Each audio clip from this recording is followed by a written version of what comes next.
ለሱ ብነግረው ምንድነው የምጠቀመው? የዚያለት በገነት ስለተናደድኩ ካጣላኋቸው እኮ ብዬ ነው። አሁን ለሱ ከምነግረው ለባይሉ ብነግረው የተሻለ ገንዘብ ይሰጠኛል። ንገርኝ እንጂ ሰላም ጤና ይስጥልኝ ውድ ተመልካች እንዴት ናችሁ? ደህና ናችሁ ወይ? እንግዲህ ዛሬም አሁንም አዲስ ቪዲዮ እየመጥቻለሁ። ላይክ ማድረግ የሚፈልግ ሰው ላይክ አድርጉ። ላይክ ማድረግ የማይፈልግ ሰው ደግሞ ማለፍ ይችላልና እኔ መፖሰቴን አላቆምም ማለት ነውና ነገር ግን ዛሬ ወይዘሮ ገነትና ጎረቤቷ በጣም ተያይዟል። የተያያዙበት ምክንያት የወይዘሮ ገነት ጓደኛ የጎረቤቷ ቤቷን እላዋ ላይ ልታቃጥል ጋዝ እያርከፈከፈች እያለ ተያዘች።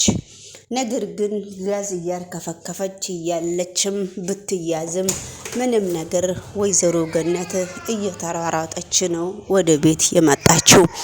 ወደ ቤት ስትመጣ እሷ ምንም አንዲት ነገር ድንጋጤ የለባትም ነበረ።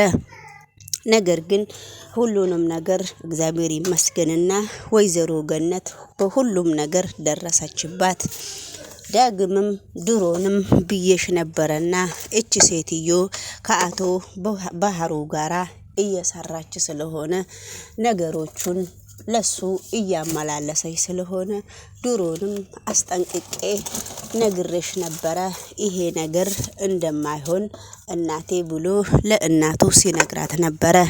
እሷ ግን አላመነችበትምና ወይዘሮ ገነት እስር እያለች ነበረ። እስር ብትልም እሷ ምንም ልቧ ሊገኝላትም አልቻለም ነበረ።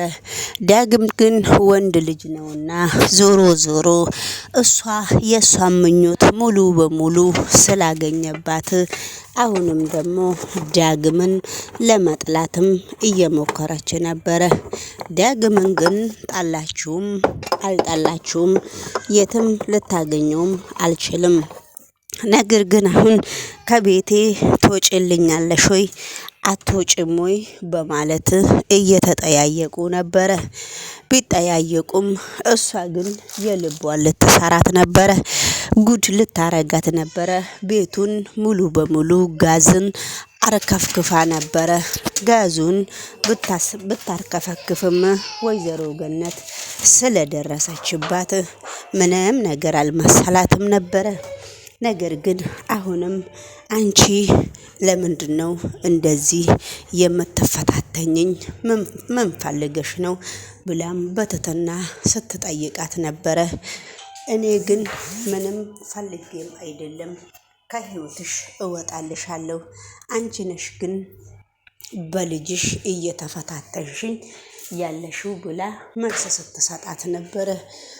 እንደዛ ብላ መልስ ስትሰጣትም እኔ በልጅሽ አልተፈታተንኩሽም፣ በራስሽ ጉዳይ ነው፣ ለራስሽ ነው እዚህ ደረጃ ልትደርሺ እየተንጓተሽ ያለሽው። ከህይወቴ ውስጥ ትወጭልኛለሽ። ዳግም ታዲያ እኔ ምንም ነገር ሳላረገው ዳግም እኔ በሚሄድበት ቦታ ሁሉ ዳግም እኮ በጣም እየተፈታተነኝ ነበረ። ዳግም ታዲያ ለምንድን ነው የሚፈታተነኝ? ዳግም እኮ እውነቱን ለመናገር እውነቱን ከኔ ላይ ማወቅ ስለሚፈልግ ነው። እኔ እንግዲህ እውነቱን ከኔ ላይ ማወቅ ስለፈለገ ነው እኔን የሚከታተለው ብላ ስትነግራት ነበረ። እኔ ጓደኛዬ ጎረቤቴ ብዬ የተለያየ ምስጢሮችን ሁሉ ስነግርሽ ከርሜ አንቺ ዛሬ ስለሌላ ነገር ስታወሪ አይደብርሽም ወይ? ስለሌላ ነገር ለምንድን ነው የምታወሪው? ዳግም ደግሞ ልጄ ስራም አላጣም። ዳግም ልጄ ስራም ስላላጣ ዞር ብሎ አንቺን ሊያይሽም አይችልም፣ ሊያስብሽም አይችልም። የኔ ልጅ አታሳቢ፣ ቀጥ ብለሽ ከህይወቴ ውስጥ ውጪልኝ ብላ ማስጠንቀቂያ ስትሰጣት ነበረ። ግን እሷ አንቺ ዱሮ በመካከሉ እንደዚያ እየተነጋገሩ እያለ እሷ አሁንም በዳግም ነው የተለከፈችው። ስለ ዳግም ነበረ ዝም ብላ የምታወራው። ስለዚህ እባክሽ ልጄ አይፈልግሽም፣ ልጄ ከአንቺ ጋራም ማውራት ስለማልፈልግ አፍሽን መያዝ ትችያለሽ፣ ነገሮቹ ዝም ብለሽ ነገሮቹን ባታካብጂ ይሻልሻል ብላ መልስ ስትሰጣት ነበረ። ይሄንንም የእሷን መልስ ምንም ነገር አልመሰላትም። ይሄን የእሷን መልስ ሙሉ በሙሉ ስለዚህ ምንም ነገር የተቻለ ነገር የለም። ይሄ የእሷን መልስ እሷ ወደ ሌላ መንገድም እያየችው ነው። እኔ ለምን እንደሆነ አላቅም። ዳግምና አንቺ እኮ እስከ ልጆችሽ ነው ከቤቴ ውጭልኝ ብለሽ ያባረርሽኝም እያለቻት ነበረ።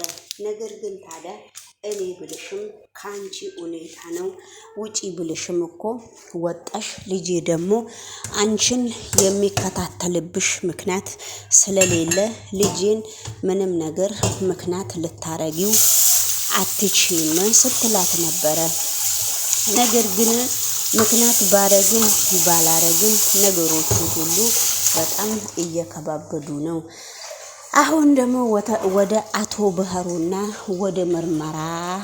ወደ ምርመራ ላይ አብረን ትኩረት እናድርግ። ወይዘሪት ቃሊት ደግሞ ምርመራ እንደምንም ምርመራ ካረገች በኋላ አቶ ባህሩ በጣም ነዶ ጨሶ እየሮጠ ሲመጣ ሐኪሙ ቤቱ ውስጥ ነበረ ያለው። ሐኪሙ ቤት ውስጥ እንደነበረ ሆኖ ነገሮቹ ግን የተገላበጦሽ ነገር ስለሆነበት ሰላሚና እንዴት እንደዚህ ታረጋለች? እንዴት ይሄን አክል ነቅታ ይሄንን ታረጋለች? በማለት ነው መሰለኝ። ነገሮቹን ግን በጣም ነው እያካበዱ ያሉት ማለት ነው። እንግዲህ ናሙና ሲሰጥ ናሙና የተባለው ሰውየውን ሊያጭበረብሩ ወይዘሮ ቃልዬ ሰውየውን ለመሳም ሰውየውን ታምራለክ እያለች ሰውየውን ምንድነህ ነህ እያለች በጣም ፍቅረኛ በጣም ሁለታችሁ ከንፈርህ ያምራል ከንፈርሽ ያምራል እየተባባሉ እነሱ እንግዲህ የራሳቸውን ህይወት እንዲቀጥል ስለዚህ ሻንጣውን ደግሞ እሱ ቤት ረስቶ ሲሄድ አቶ ባህሩ ከሻንጣ ውስጥ የፀጉሩ ናሙና ለመስረቅ ሲንጓተት ነበረ። ነገሩ ግን አልተመቻቸለትም። ነገሩ ምንም ነገር ስላልተመቻቸለት አቶ ባህሩ በጣም ነው የተናደደው። በሁሉም ነገር በጣም ነው የተናደደው።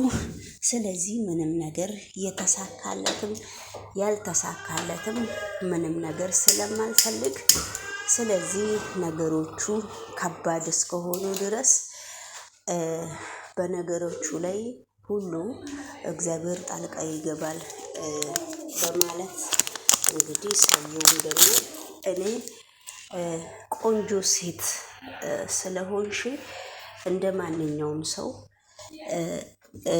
ወንድ ነኝና እንደ ማንኛውም ሰው ሰላም ልልሽ እችላለሁ። እንደ ማንኛውም ወንድ ልጅ ሴት እንደሚያቀርበው አንቺንም ደግሞ ላቀርብሽ እችላለሁ እንጂ በስራዬማ አትመጪብኝም። ያልሽውን ነገር አልገባኝም። ደግሞ ስራዬም ነውና ከዚህ ስራዬ አንቺ ደግሞ ልታፈናቂኝ ስለማትቺ እኔም ደግሞ ይሄን ስራዬን ወይዘሪት ሰላም ከሰማች አንቺ ላይ ምን አይነት ድርጊት ምን አይነት እርምጃ እንደምታነሳ አንቺን አስጠንቅቀሽ በጣም ስለምታውቂው አታደርጊውም፣ ከፊቴ ዞር ማለት ትችያለሽ ብሎ ለቃልዬ እንግዲህ መልስ ከሰጣት በኋላ ቃልዬ ለምንድን ነው የምትዋሸው? ለምንድን ነው የምታጭበረብረኝ? ለምንድን ነው እንደዚህ የምትለው? ለምንድን ነው እንደዛ የምትለው ትላለች። ስለዚህ እንግዲህ ከፊቴ ዞር ብቲ በጣም ደስ በሚል ሁኔታ ነው ያስተናገድኩሽና ዞር በይ እያለች ነው እንግዲህ። በመካከሉ ደግሞ ወይዘሪት ብሌን ቃልዬ መቼም የሰው ሰላም መሆን ስለማትፈልግ ቃልዬ ነገሮቹ በጣም ከባድ ስለሆኑ ነገሮቹ በጣም ከባድ ናቸውና